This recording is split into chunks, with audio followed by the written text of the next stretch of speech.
este tema, que es el trauma obstétrico epizopélvico. Ahora me voy a presentar. Yo soy el doctor Rodrigo Guzmán, yo soy médico cirujano de la Universidad de Santiago, ginecobstetra de la Universidad de Chile, y hice mi formación de uroginecología en la misma Universidad de Chile, en el Hospital Clínico, y después hice un fellow de uroginecología en Australia, teniendo como tutor al doctor Hans-Peter Dietz, y es por eso que tengo algo de expertise en el tema que les voy a hablar hoy día.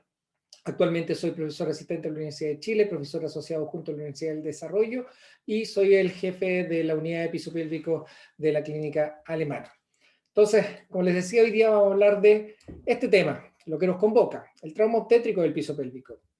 Tengo que partir siempre dando mis conflictos de interés. He recibido honorarios por cursos realizados tanto por General Electric como Mindright, pero para este curso la verdad que no hay conflictos para la charla. Bueno, como todos sabemos, la difusión de piso pélvico es algo muy prevalente y es una epidemia oculta. ¿Y por qué? Porque realmente ocurre en mucho más de la población que uno realmente está viendo.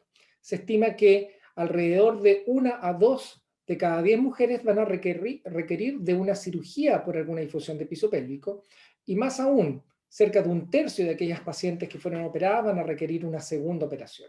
O sea, es un tema muy, muy, muy candente. Hay que partir de la base que el embarazo per se conlleva muchos cambios fisiológicos que van a per se generar potenciales disfunciones episopélvicas. Y el ejemplo más claro es la incontinencia urinaria. La incontinencia urinaria ocurre muchas veces por cambios que se dan en las estructuras musculoesqueléticas que llevan finalmente a una disfunción por disinergias musculares. Y esto está dado por la hiperlaxitud, por la relaxina, ¿cierto? Por la distensión de la musculatura abdominal, por la sobrecarga de la musculatura lumbar, ¿cierto? Y por toda la distensión y sobrecarga que tiene el piso pélvico. Eso ocurre solamente con una paciente que se embaraza, ¿ok? El embarazo per se entonces es un factor de riesgo. Pero ahora estamos hablando no del embarazo, sino que estamos hablando del parto. Y aquí hay una frase que es bastante interesante, que dice que la probabilidad de injuria perineal y la necesidad de reparación posterior es una inevitable consecuencia del parto humano. ¿Y es así? Bueno, tenemos culpables. Serán estas criaturas, ¿cierto?, que van a llegar a la vida de esas mujeres, ¿cierto?, y que pasan por el canal vaginal, los responsables de toda esta calamidad que estamos hablando. Bueno, lamentablemente la evidencia epidemiológica nos dice que pareciera que sí, porque a medida que la mujer avanza en paridad y en paridad de partos vaginales, aumenta considerablemente la incidencia de prolapso, la incidencia de incontinencia urinaria y también la incidencia de incontinencia fecal. Y ya dijimos que esto es muy prevalente y genera una cantidad enorme de cirugías en todo el mundo. Aquí particularmente sale la estadística de Estados Unidos y vean los números que se dan en prolapso, incontinencia fecal, solamente en reparación quirúrgica. Este es un paper más reciente, publicado en el año 2008, que nos habla de la incidencia acumulativa de diferentes disfunciones episopélvico y qué pasa cuando uno compara la vía del parto. Aquí están comparando la cesárea versus un parto espontáneo versus un parto operativo, ¿cierto? Vacuum o forceps. Y fíjese qué pasa con la incontinencia urinaria, esfuerzo. Si uno compara a las pacientes que han tenido cesárea, si bien es cierto a lo largo de la vida, aumenta la incidencia, fíjense cómo se dispara, más aún las que tuvieron parto vaginal operatorio o parto vaginal normal. Entre ellos no hay mucha diferencia, pero sí hay una diferencia sustantiva entre aquellas que tuvieron cesárea. ¿Qué pasa con la vejiga hiperactiva? También existen diferencias que son bastante sustantivas, pero no tan marcadas como ocurre, por ejemplo, al analizar la incontinencia anal y el prolapso de órganos pélvicos. Fíjense que aquí ocurre un fenómeno bastante interesante. Las curvas que más se separan son las que son de aquellas pacientes que tuvieron parto operatorio. Y aquí mezclan, en esta revisión, parto operatorio vacuum o forceps. Lo mezclan, ¿ok? Pero fíjense cómo se separan en la incidencia con respecto a aquellas que tuvieron un parto vaginal espontáneo y aquellas que tuvieron una cesárea. Y para el prolapso lo mismo. Es bastante dramático. Entonces esto nos está dando cuenta de que efectivamente existe un link entre el parto vaginal y particularmente el parto operatorio en la génesis de estas disfunciones episopélvicas. Y claro, cuando uno revisa la anatomía normal, que el doctor Le Canelier nos ilustró de manera espectacular, y uno ve lo que es la vulva, el periné, ¿cierto?, el canal del parto, que es normal, como ustedes lo están viendo acá, y después ven esto, que es algo maravilloso, esto es un feto que está saliendo por ese canal, uno dice, es increíble que las estructuras anatómicas del piso pélvico puedan permitir que una mujer, después de este fenómeno maravilloso, que es bastante traumático a vista de una persona lega, ¿cierto? Las estructuras anatómicas se hayan mantenido indemnes. La buena noticia es que la mayoría de las veces sí, pero hay un grupo de pacientes que no la saca tan barato y sí va a tener mucho trauma, que va a estar dado por fenómenos de estiramiento, de compresión, de todas estas estructuras que están involucradas en el piso pélvico, que son estructuras visceroponeuróticas, musculares, vasculares y nerviosas. Por lo tanto, cuando un feto va a pasar a través del canal del parto, va a tener daño potencial al tejido conectivo, al tejido nervioso y al tejido muscular. Al tejido conectivo, básicamente porque hay fenómenos de distensión y desplazamiento, en donde las fibras, ¿cierto?, de tejido conectivo van a verse sometidas a un estrés grandioso que puede dar como, por ejemplo, resultado que haya disrupciones de estas fibras, como por ejemplo un desanclaje, ¿cierto?, de la fascia pubocervical o la fascia rectovaginal del anillo pericervical, por ejemplo, o que las mismas fascias se rompan en su estructura misma. Pero también van a haber daños al tejido nervioso, como la sobreextensión del nervio pudento, que va a traer como consecuencia, ¿cierto?, alteraciones sensitivas, dolorosas, o incluso de efectividad en la musculatura, en el tono muscular que tiene el piso pélvico. Y el daño muscular, que es el que todos reconocemos, que está dado principalmente por lo que todos hemos clasificado desde hace muchos años, que son el tipo de desgarro que ocurre en el momento del parto, que nosotros sabemos se clasifican de esta forma, en desgarros de primero a cuarto grado. Pongo acá subrayado los que más van a importarnos, porque son los que van a generar particularmente consecuencias en el futuro de la mujer. El de primer grado básicamente compromete la mucosa vaginal. El de segundo grado, aparte de comprometer la mucosa vaginal, ya existe compromiso de musculatura perineal, pero sin compromiso del esfínter. Pero aquí no se dice qué musculatura perineal está comprometida.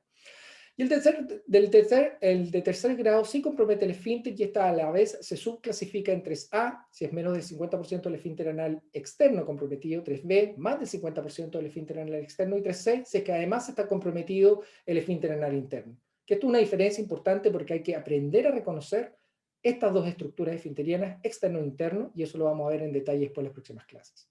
Y el de cuarto grado corresponde al compromiso de la mucosa rectal. Pero como les digo, este es el más importante porque este es el que se va a asociar, como van a ver, a la génesis de incontinencia fecal en el futuro de esa mujer.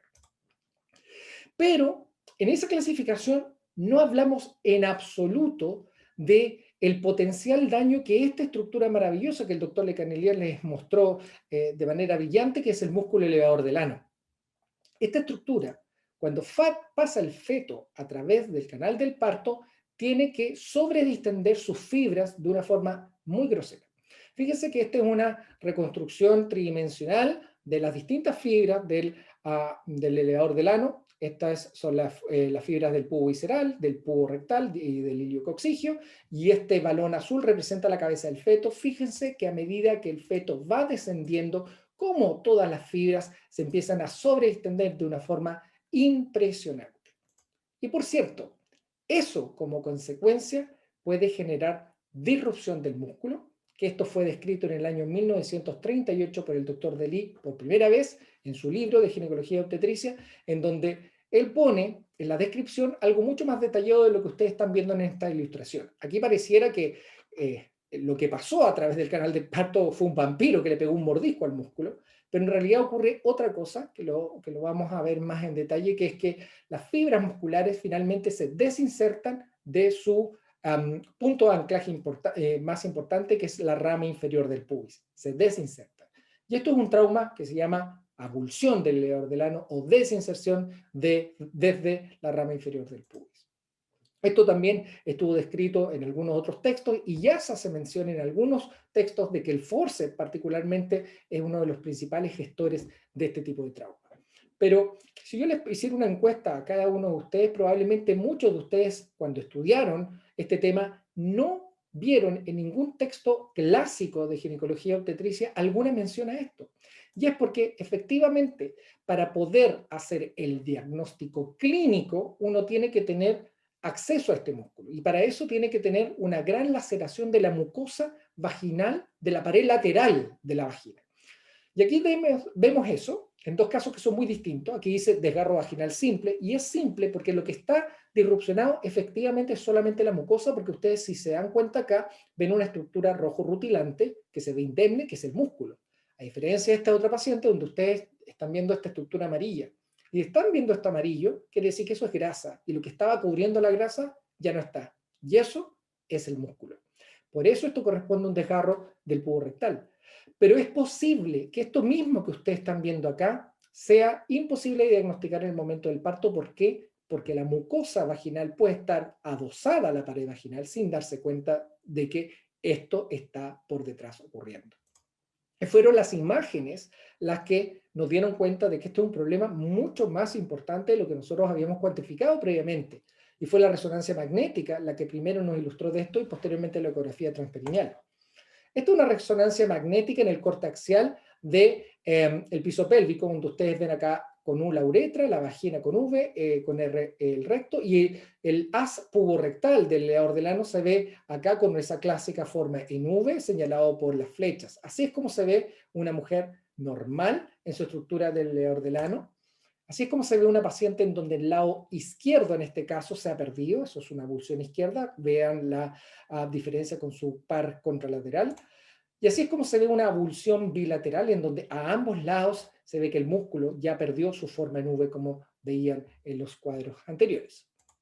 Pero la ecografía transperineal a través de ultrasonido, ¿cierto?, nos permite también hacer una reconstrucción tridimensional del plano axial con la tecnología 3D, que nos permite ver lo mismo que veían con la resonancia: uretra, rama inferior del pubis, canal anal, vagina y esta estructura maravillosa que tiene forma en V, que es el elevador del ano.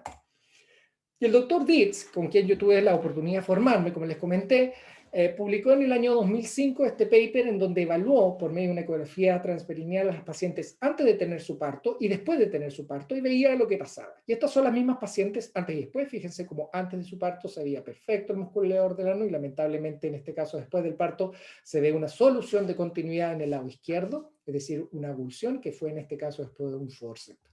Bueno, esta otra paciente que tiene también antes del parto la forma en V perfecta del músculo, y después del parto lamentablemente a ambos lados se ve esta disrupción. Estas son fotos personales de volúmenes renderizados al plano axial del elevador del ano, así es como se debería ver normalmente una paciente, así es como se ve una avulsión derecha muy grotesca y una avulsión del lado izquierdo, para que vean que no es tan difícil de darse cuenta que existe este tipo de entidad clínica. Como les contó el doctor Le Canelier, si uno prestara atención solamente al examen físico, uno podría ser capaz de diagnosticar este tipo de entidades. Lo que pasa es que no nos han enseñado. Entonces, si no nos han enseñado, no lo hemos buscado. Pero ahora que ustedes ya lo saben, les invito a que hagan el ejercicio y lo busquen, poniendo el dedo debajo de la uretra, lateralizándose discretamente, sintiendo la rama inferior del pubis, pidiendo a la paciente que contraiga. Cuando contrae el paciente, uno debe sentir el músculo cómo se acerca al dedo. Cuando una paciente tiene una avulsión unilateral, es muy fácil hacer el diagnóstico, porque la diferencia que existe entre un músculo normal y un músculo avulsionado es grosera. La dificultad está cuando el músculo está disrupcionado hacia los dos lados, porque les cuesta hacer la diferencia entre un lado y otro. Pero cuando existe una unilateral, que lo van a encontrar, se van a dar cuenta muy fácilmente, pero tienen que saber que existe para ir a buscarlo. Ahora, a veces ni siquiera se necesita el dedo para ver. Fíjense en esta paciente, en donde ustedes solamente en reposo se pueden dar cuenta de algunos detalles que son bien importantes. Fíjense la diferencia que existe entre el lado izquierdo de la paciente y el lado derecho. Como el lado derecho, los pliegues están mucho más amplios. Fíjense en el ano. Fíjense cómo está mucho más elevado del lado izquierdo. Y ahora, cuando ella haga una maniobra de Valsalva, se dan cuenta que es portadora de un prolapso de órganos pélvicos, en donde la pared vaginal anterior, en este caso, desciende. Fíjese cómo se abomba mucho más el lado derecho que el lado izquierdo, y eso ocurre porque tiene la pérdida, en este caso, el lado derecho del elevador. Y cuando contrae, fíjese cómo el ano se eleva mucho más del lado izquierdo que el del lado derecho. Por lo tanto, ustedes, simplemente observando y poniendo atención a los detalles, pueden darse cuenta de que esta paciente es portadora de este tipo de trauma que fue provocado en el parto. Ahora, ¿por qué es importante el trauma del elevador del ano? Porque tiene un link con la génesis de prolapso órganos pélvicos. Con este paper también publicado por el doctor Dietz, se vio que las pacientes que eran portadoras de avulsión del elevador del ano tienen un riesgo relativo de 2.3 para tener un descenso de la pared anterior, es decir, un cistocele, y un riesgo de 4 para tener un prolapso apical, es decir, del útero. Por lo tanto, hay una asociación. Y si hay una asociación con el parto, tenemos que ver ahora cuáles serán los factores de riesgo específicos del parto que nos pueden generar esto, porque ya sabemos que es el parto, pero ¿no habrá más cosas del parto en sí que pueden ser los responsables de esto? Y si los hay, en este paper también publicado por el grupo del Dr. Dietz, se dieron cuenta que la asociación de avulsión del elevador del ano en el análisis multivariado estuvo dado por las posiciones occipito posteriores, que son generalmente partos mucho más difíciles, y con la necesidad de hacer un parto operatorio, pero por forceps, porque cuando vemos el vacuum, la verdad que el vacuum, que es lo primero que les tengo que mencionar, no estuvo mayormente asociado con la génesis de trauma del elevador del ano. Ahora, ha pasado harto tiempo desde esa primera publicación. ¿Qué ha pasado ahora con todos los estudios publicados que comparan el vacuum versus el forceps para la ocurrencia de avulsión? Efectivamente, el vacuum resulta ser mucho menos traumático que el forceps para la génesis de este tipo de trauma. Ahora, ese es el trauma macroscópico, que es la avulsión, en donde el músculo se desinserta en la rama inferior del pubis. Hay un trauma que es microscópico, que es cuando la fibra muscular del músculo se disrupciona internamente sin que necesariamente se rompa. Es decir, ya el músculo no tiene el tono de reposo ni tiene la posibilidad de cerrar el hiato urogenital cuando el paciente realiza una maniobra valsalva. Acá quiero que vean este video. Este es la uretra, el canal anal, el elevador del ano, y este es la vagina, y este es el hiato urogenital. Y la paciente va a empezar a hacer una maniobra valsalva y se van a dar cuenta cómo este hiato urogenital se empieza a abrir de manera cuantiosa. Y es lógico pensar que cuando el hiato urogenital que ustedes ven acá es más grande, más probable va a ser que las estructuras que están por sobre el hiato prolapsen: vejiga, útero y recto. Por lo tanto, resulta ser efectivamente también un factor de riesgo para la génesis de prolapso de órganos pélvicos. Estos son los valores de normalidad para un hiato urogenital en valsalva máximo. No debería superar más de 25 centímetros cuadrados. Por sobre esto hablamos de abombamiento o ballooning en inglés, yendo desde el leve al severo cuando sobrepasa los 40 centímetros cuadrados. Obviamente, cuando existe avulsión, hay una tendencia a que el hiato urogenital sea un poquito más amplio y asimétrico, como ustedes lo ven acá. Sin embargo, cada una de estas dos entidades, tanto avulsión como abombamiento del hiato urogenital, puede estar en forma independiente y son factores de riesgo independiente para la génesis de prolapso de órganos pélvicos. Este es un estudio también un poquito más reciente, la doctora Bolojos, de Noruega, en donde estudió a todas las pacientes que habían tenido su parto hace 20 años y comparó la génesis, la incidencia de avulsión del elevador, área del hiato mayor de 40 centímetros cuadrados y la concomitancia de ambas entidades con su asociación con la probabilidad de que tuvieran prolapso de órganos pélvicos, haber tenido cirugía de prolapso y tener, por supuesto, síntomas de prolapso. Y fíjense que en todas fue muy, muy, muy importante el que existiera avulsión del elevador del ano o área del hiato mayor de 40 centímetros cuadrados para cada una de estas entidades. Y cuando la misma doctora Bolajov en otro paper ahora publicó cuál era la diferencia de la vía del parto comparando el forceps versus el vacuum, el forceps versus el parto vaginal, el vacuum versus el parto vaginal y la cesárea versus el parto vaginal, se dieron cuenta que el forceps siempre fue un factor de riesgo para que las pacientes tuvieran prolapso de órganos pélvicos, avulsión del elevador del ano o área del hiato mayor de la normalidad. Pero al comparar el vacuum versus el parto vaginal normal, no hubo una diferencia estadísticamente significativa, lo que también nos habla de que el forceps resulta ser mucho más traumático que el vacuum. Entonces, para cerrar esta primera parte, el trauma del elevador del ano, tanto la avulsión o el abombamiento del tubo rectal, son formas distintas de daño perineal que pueden ocurrir en un parto vaginal, porque no se produce por otra razón, Ambos se asocian en forma independiente al descenso de órganos pélvicos y a síntomas de prolapso de órganos pélvicos. Nosotros tenemos estandarizado cómo hacemos la medición y hemos definido los parámetros de la normalidad, como ya les mostré. Es muy común, lamentablemente las series nos hablan que va entre el 10 al 30% de las pacientes que van a tener su parto por primera vez. Y esto pareciera que está en aumento y esto al parecer se debe a que las mujeres cada vez están teniendo su primer parto vaginal a mayor edad. Esa es la asociación. Mientras más edad tenga la mujer al primer parto vaginal, mayor es la chance que tenga este tipo de trauma. Sea los partos vaginales, ya lo dijimos, pero el forceps es el que triplica los riesgos y no el vacuum, el forceps. Cuando esta entidad existe, el trauma del elevador del ano, hay mayor riesgo de que exista prolapso de la pared anterior y central, y cuando existe necesidad de reparación de este tipo de prolapso, también hay mayor riesgo de recidiva, es decir, que reaparezca el prolapso a pesar de haber sido reparado quirúrgicamente. En breve vamos a hablar también del trauma del esfínter anal, pero esto durante las sesiones vamos a ahondar un poco más en profundidad sobre este tema. Cuando uno tiene algo como esto, no hay que tener mucho conocimiento para saber que lamentablemente la vagina quedó conectada prácticamente con el cierto canal anal y el recto. Pero muchas veces este tipo de trauma no es tan evidente y es por eso que hemos recurrido nuevamente a las imágenes y el gold estándar actual para hacer el diagnóstico de lesiones del esfínter anal es la endosonografía. Aquí ven cómo el cabezal está dentro del canal anal y ustedes ven en este caso el esfínter anal interno, que es esta estructura más negra que se ve acá oscura, ¿cierto? Que debería ser un círculo perfecto, se ve disrupcionado hacia anterior, y el esfínter anal externo, que es una estructura más brillante que también debería ser un círculo, también se ve en este caso disrupcionado hacia anterior.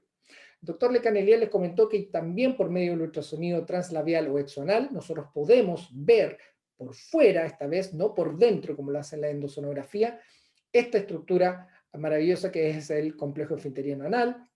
Esto es un esquema de lo que vamos a ver, la mucosa anal, el esfínter anal interno y el esfínter anal externo. Esto es lo que vemos en nuestro monitor, mucosa anal, esfínter anal interno, esfínter anal externo. Y si vemos la normalidad, también podemos ver lo patológico. Aquí vemos un caso de una paciente que tiene una disrupción, tal como lo veían en la endosonografía, del esfínter anal interno y del esfínter anal externo en el plano coronal, y en el medio sagital lo mismo. Yo tuve la oportunidad de publicar con el doctor Ditz en el año 2013 un estudio muy similar a lo que él hizo con el trauma del elevador del ano. Aquí comparamos a las pacientes antes de su parto y después de su parto y vimos qué es lo que pasaba con su esfínter. Y lo que vimos fue que un grupo muy importante de pacientes lamentablemente tenía una disrupción del esfínter anal externo, como ven en este cuadro, señalado por el asterisco, que esta es la misma paciente antes, ¿cierto?, de que tuviera su parto. Fíjense cómo se ve un círculo perfecto, tanto el esfínter anal interno como el externo, y después del parto, 3 meses particularmente, tuvo una lesión del esfínter anal externo. Como les decía, fue un porcentaje importante en esta cohorte de 320 pacientes, un 28% de ellas tenían un defecto significativo del esfínter anal externo, y lo que era muy terrible es que un 87% presentaba defectos ecográficos que no fueron pesquisados en el momento de la atención del parto, y en esta serie solamente hubo 3 pacientes que tuvieron un periné intacto, y en eso me voy a referir un ratito más por el tema del trauma oculto del esfínter anal, que podría ser perfectamente quizás concedido, tal como les hablé del trauma del elevador del ano, que puede que nosotros no lo veamos y sin embargo está ahí. Aquí también se preconizaba que mucho del trauma del esfínter anal podía estar oculto porque simplemente no éramos capaces de verlo. Y en este mismo estudio también tratamos de ver cuáles eran los factores de riesgo para la génesis de lesiones del esfínter, y nuevamente nuestro amigo forceps resultó ser en el análisis multivariado el principal factor de riesgo, donde el vacuum era un poquito más riesgoso que un parto vaginal, pero no tanto como lo era el forceps. Y lo mismo la episiotomía, que también vamos a tener un capítulo muy detallado acerca de la episiotomía en este curso. Y yo también tuve la oportunidad de hacer lo mismo con la doctora Paula Hood, que ella hizo con el elevador del ano, pero esta vez comparando el forceps versus el parto vaginal, el vacuum versus el parto vaginal y el forceps versus el parto vaginal, el parto por vacuum, y las lesiones que existían del esfínter anal externo e interno por medio del ultrasonido. Y lo que vimos fue que lamentablemente siempre el forceps fue mucho más traumático tanto que el vacuum como que el parto vaginal normal, pero el vacuum no fue estadísticamente significativo, más traumático que el parto vaginal normal. ¿Cuáles son los factores de riesgo? Ya lo hemos dicho, el forceps es el principal factor de riesgo, pero existen otros, la episiotomía, y le insisto, no me voy a extender en eso porque van a tener clases muy, muy particulares sobre ese tema tan relevante. La primiparidad, el aumento del perímetro cefálico, el aumento del peso fetal también en algunas publicaciones han sido asociados con este tipo de trauma. Cuando revisamos la literatura en globo, que habla de la comparación entre forceps y vacuum para el riesgo de desarrollar una lesión del esfínter anal, justamente el vacuum resulta ser mucho menos traumático que el forceps para este tipo de trauma. Y esto es lo que les comentaba, este gráfico lo van a volver a ver más adelante en alguna de las presentaciones, este estudio muy bonito del grupo del doctor Sultan y la doctora Rakar, hecho por el Research Fellow en ese momento, el doctor Andrews. Lo que hizo fue ver si que existía efectivamente un trauma oculto del esfínter anal. ¿Qué es lo que hicieron ellos? Pidieron que las matronas y médicos que atendían los partos vaginales hicieran la clasificación del tipo de trauma.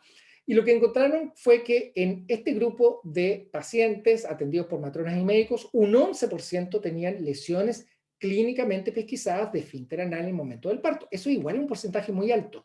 Pero cuando el doctor Andrews llegó a reclasificar a las pacientes, estando ciego a lo que la matrona y los médicos habían dicho inicialmente como tipo de lesión, el porcentaje de lesiones del esfínter anal subió a más del doble, al 24%, pesquisado solamente por el examen físico.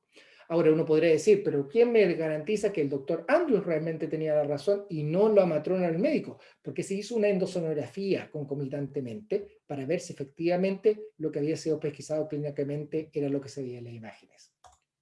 Por lo tanto, esto que encontraron que el 86% de las lesiones no fueron detectadas, es decir, un 86% de las pacientes potencialmente se podrían haber ido a su casa sin que el esfínter hubiese sido reparado porque no fue diagnosticado como una lesión de tercer o cuarto grado. Y no solo eso, es muy importante concentrarnos también en la reparación quirúrgica, porque no dan lo mismo cómo lo reparemos, y en esto nos vamos a explayar también en este curso, ya que cuando uno no repara como corresponde el esfínter, como lo vimos en este estudio, en donde evaluamos a todas las pacientes que habían recibido una lesión de tercer o cuarto grado y habían sido reparadas, y le evaluamos ecográficamente después de 3 meses para ver cómo se veía esa lesión reparada, en aquellas que parecía que el esfínter nunca fue reparado, es decir, tenía una disrupción, a pesar de haber sido reparadas quirúrgicamente, existía un odds ratio para tener incontinencia fecal que era estadísticamente significativa. Por eso es muy importante no solo diagnosticar, sino que reparar como corresponde. Y es muy importante porque el pronóstico de este tipo de lesiones habla de que cuando se repara exitosamente se logra un 60-80% de pacientes asintomáticas a los 12 meses. Ahora, muchas pacientes son sintomáticas, pero no en incontinencia fecal inmediatamente, es decir, no se les escapa la caca, sino que se les escapan los gases o pueden tener urgencia defecatoria, que eso es muy importante y gravitante y da muchos síntomas deleterios para el paciente. Aparte del dolor perineal, la dispareunia, que son muy, muy gravitantes en la sintomatología de esa pobre paciente. Ya les dije que lamentablemente después de la reparación quirúrgica muchos defectos residuales se ven todavía por medio de las imágenes, llegando incluso hasta el 36% de estas pacientes.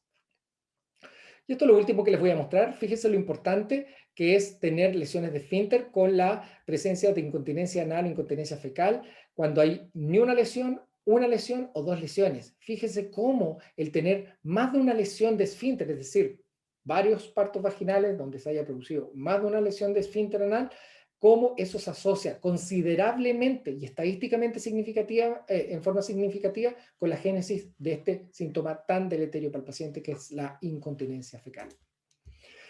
Cerrando entonces, el trauma del esfínter anal es mucho más común de lo que se cree. Gran parte del trauma del esfínter anal no es detectado en la sala de parto y de ser detectado usualmente no son reparados de manera óptima. Tenemos que pensar en las consecuencias a largo plazo. Y esto es importante porque existen controversias. La mayoría de las disfunciones episopélvicas ocurren temporalmente lejos del parto.